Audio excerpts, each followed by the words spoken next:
করে উম্মতদেরকে জানিয়ে দিলেন,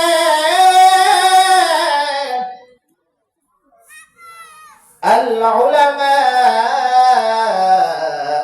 ওয়ারাসাতুল আম্বিয়া, আলেমগণ হলো, উলামায়ে কেরাম হলো আমি নবীর ওয়ারিস।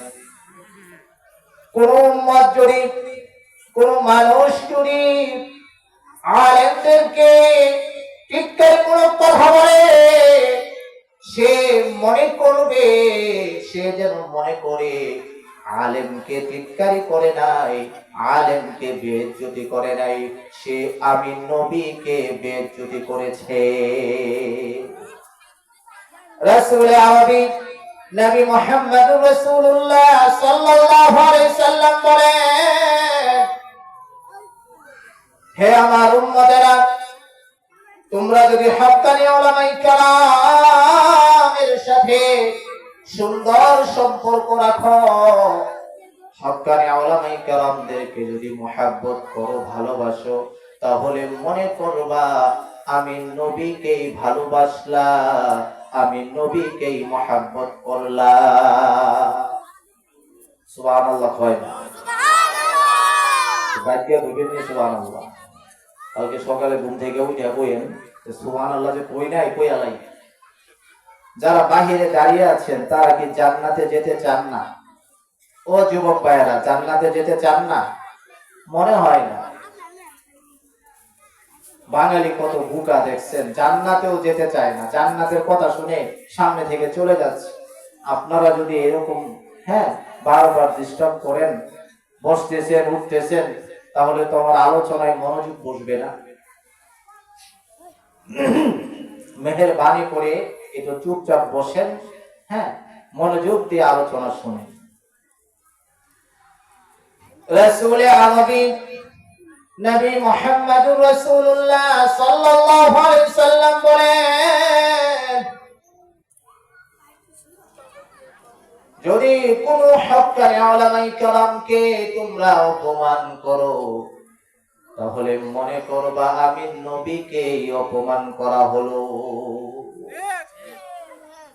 বিগত 16-17 বছরে বাংলাদেশের মানুষের চোখের সামনে স্পষ্ট হয়ে গিয়েছে, সোনার বাংলায় এই দেশে কি পরিমাণ হক্কানি উলামায়ে কেরাম জুলুমের শিকার হয়েছেন, অত্যাচারের শিকার হয়েছেন, বারবার জেলে গিয়েছেন। কথা বলেন ঠিক না ঠিক? এই জন্যই রাসূল আরবির হাদিসটা সামনে রেখে আপনার বিবেক দিয়ে চিন্তা করেন, রাসূল আরবি কি বললেন, হে আমার উম্মতেরা, তোমরা যদি হক্কানি উলামায়ে কেরামের সাথে বেয়াদবি করো, তাহলে মনে কইরো আমি নবীর সাথে বেয়াদবি করলাম। উলামায়ে কেরামের সাথে বেয়াদবি করলে যদি নবীর সাথে বেয়াদবি করা হয়, তাহলে ওই মানুষটির উপর আল্লাহ তাআলার লানত পড়বে না? কথা বলেন, বদদুয়া পড়বে না? আল্লাহ তাআলার লানত যার উপরে পড়বে, সে কি এই পৃথিবীর জমিনে সম্মান ইজ্জতের সাথে থাকতে পারবে? কথা বলেন, থাকতে পারবে? এই জন্যই তো সোনার বাংলা, যে দেশ আপনি বলেছিলেন আপনার বাবার দেশ, আপনার কত বড় সাহস! আল্লাহ সুবহানাহু ওয়া তাআলা কুরআনুল কারীমে বলেছেন, জাতির পিতা হলো ইব্রাহিম আলাইহিস সালাম। আপনি কুরআনের আইনকে মাইনাস করে আপনার বাবাকে আপনি ওই আসনে বসিয়ে দিলেন, আপনার বাবার কথা আপনি বললেন, জাতির পিতা হলো শেখ মুজিব। আল্লাহ তাআলা কুরআনে বলেন, মিল্লাতা আবিকুম ইব্রাহিম, জাতির পিতা হলো ইব্রাহিম আলাইহিস সালাম। এত বেয়াদবি, এত বেয়াদবি 16-17 বছর আপনি করেছেন, শেষ পর্যন্ত আপনার কি হইল? এত অপমান, এত অপমান! এই জন্য মেরে ভাই ও দোস্ত আজিজ, আলেমদের সাথে বেয়াদবি কইরেন না, হক্কানি উলামায়ে কেরামদের সাথে বেয়াদবি কইরেন না।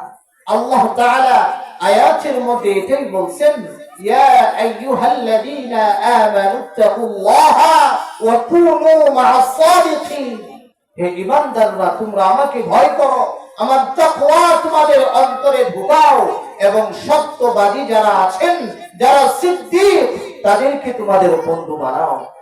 আজকে এখানে মাদ্রাসার সাথে, মাদ্রাসার হুজুরদের সাথে, ছাত্রদের সাথে যদি আপনাদের মহাব্বত ভালো থাকে, এটার জন্য আল্লাহ তাআলা কাল কিয়ামতের ময়দানে আপনাদেরকে উত্তম জাযা, উত্তম পুরস্কার দিবেন। সুবহানাল্লাহ। কিন্তু অনেক মানুষ এমন আছে, না এদের সাথে আবার সম্পর্ক কিসের? মাদ্রাসার সাথে কোনো সম্পর্ক নাই, মাদ্রাসার ছাত্রদের সাথে কোনো সম্পর্ক নাই, মাদ্রাসার হুজুরদের সাথে কোনো সম্পর্ক নাই।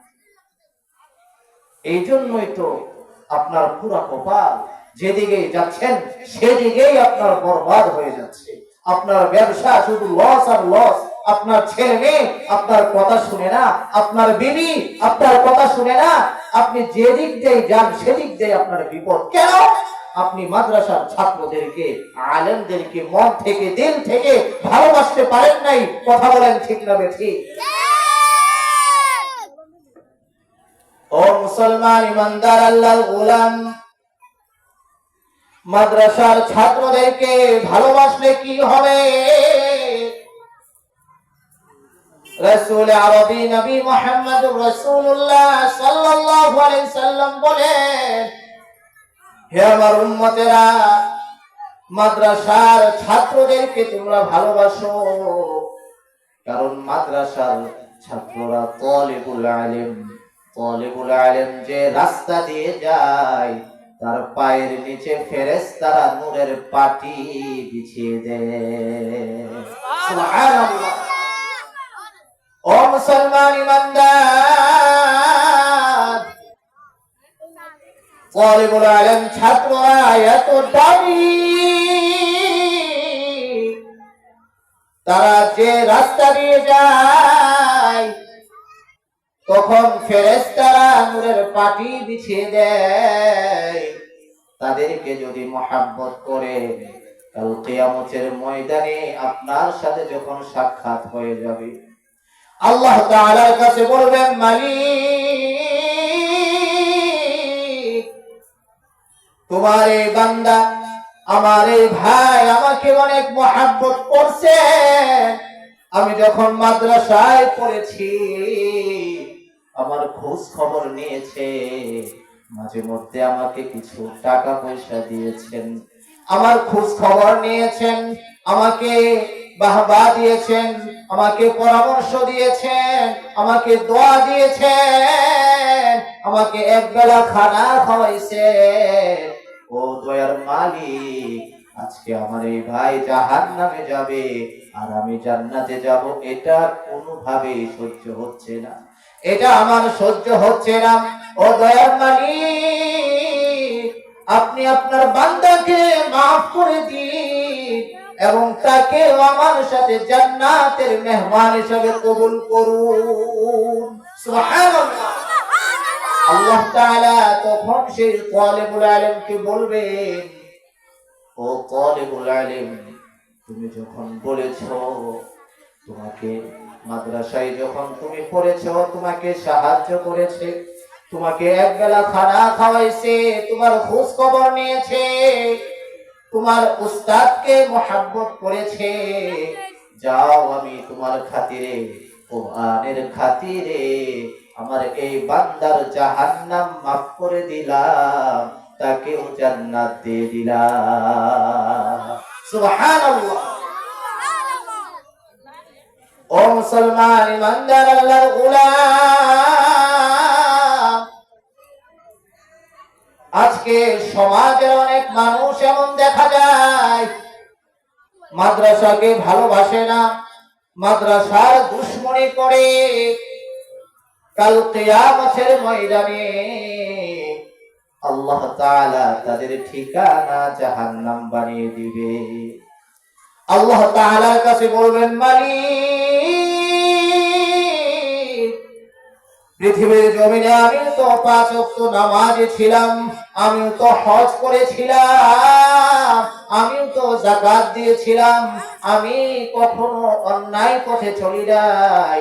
আল্লাহ তাআলা বলবেন তোমার সব কাজ ভালো ছিল, কিন্তু তোমার মধ্যে এমন একটা কাজ ছিল, এমন একটা কাজ ছিল, যেটা হলো তুমি কখনোই মাদ্রাসাকে ভালোবাসো নাই, মাদ্রাসার ছাত্রদেরকে ভালোবাসো নাই, মাদ্রাসার তালিবুল ইলম ছাত্রদেরকে ভালোবাসো নাই, মাদ্রাসার উস্তাদদেরকে ভালোবাসো নাই।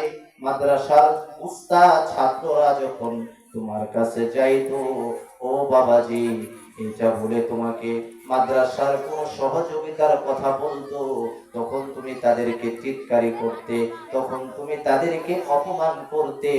এই জন্যই আজকে তোমার এত আমলনামা থাকার কারণেও আজকে তোমাকে জাহান্নামে যেতে হচ্ছে। এই জন্য মাদ্রাসাকে ভালোবাসতে হবে, তালিবুল ইলম ছাত্রদেরকে ভালোবাসতে হবে, মাদ্রাসার উস্তাদদেরকে ভালোবাসতে হবে।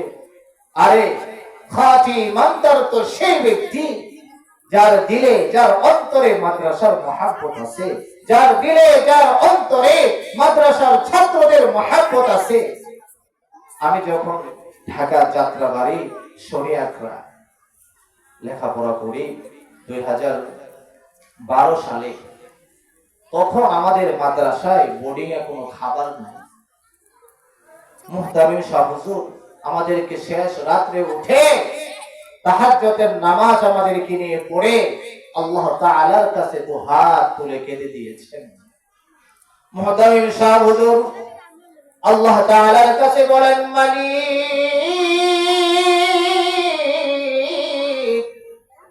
বোর্ডিং এ কোনো চাউল নাই, কোনো বাজার নাই, প্রায় 200-250 ছাত্র, এরা সকালের নাস্তা কি করবে? এই টেনশনে মালিক আমার সারা রাত ঘুম হয় নাই।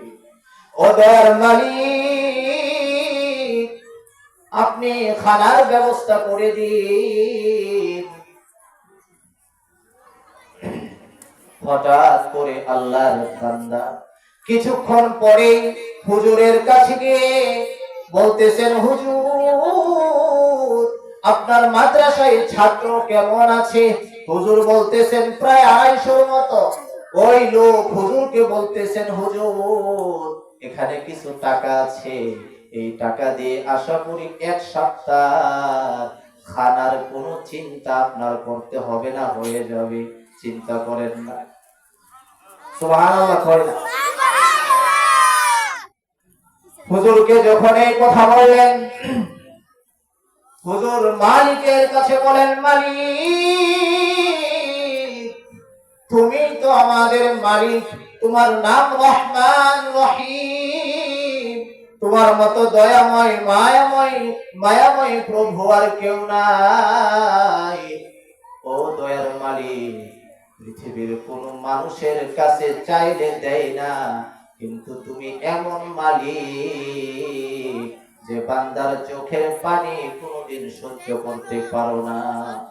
ওই যে ওই লোকটা তখন গিয়েছিল, এটা তো আল্লাহ তাআলাই তার দিলের মধ্যে ওয়াসওয়াসা, হ্যাঁ আল্লাহ তাআলাই তার দিলের মধ্যে ঢুকিয়ে দিয়েছেন, এই বেটা তুমি 10 তলা বাড়ির মালিক, তুমি আরামে ঘুমাও, ওইখানে মাদ্রাসার ছাত্রদের বোর্ডিং এ খাবার নাই, চালু করে যাও। হ্যাঁ মাদ্রাসার ছাত্ররা, হ্যাঁ উস্তাদদেরকে নিয়ে, উস্তাদরা ছাত্রদেরকে নিয়ে আমার কাছে হাত তুলে কান্না করতেছে, আর তুমি এখানে শুয়ে আছো।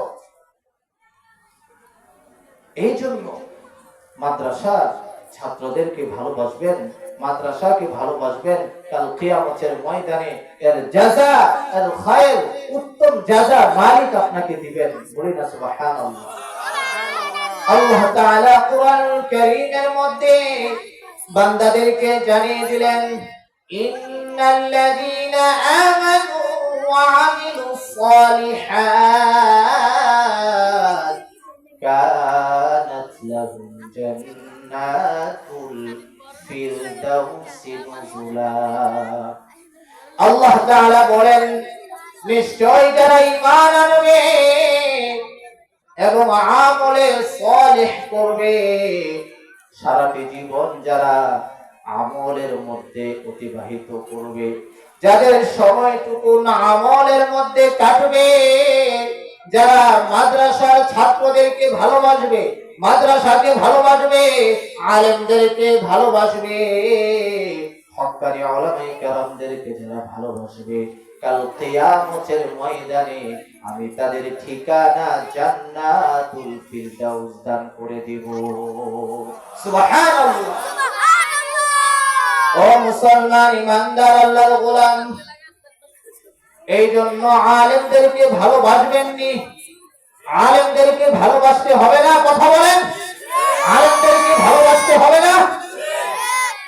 আলেমদেরকে ভালোবাসবেন, আলেমদেরকে সম্মান করবেন। কাল কিয়ামতের ময়দানে আলেম যখন দেখবে আপনি জাহান্নামে যাচ্ছেন, আলেম আপনাকে সুপারিশ করবে, আপনার সুপারিশ করে আলেম তার সাথে আপনাকে জান্নাতে নিয়ে যাবে। বলি না সুবহানাল্লাহ। মেরে ভাই ও দোস্ত আজিজ, আমার মুহাব্বতের ভাই,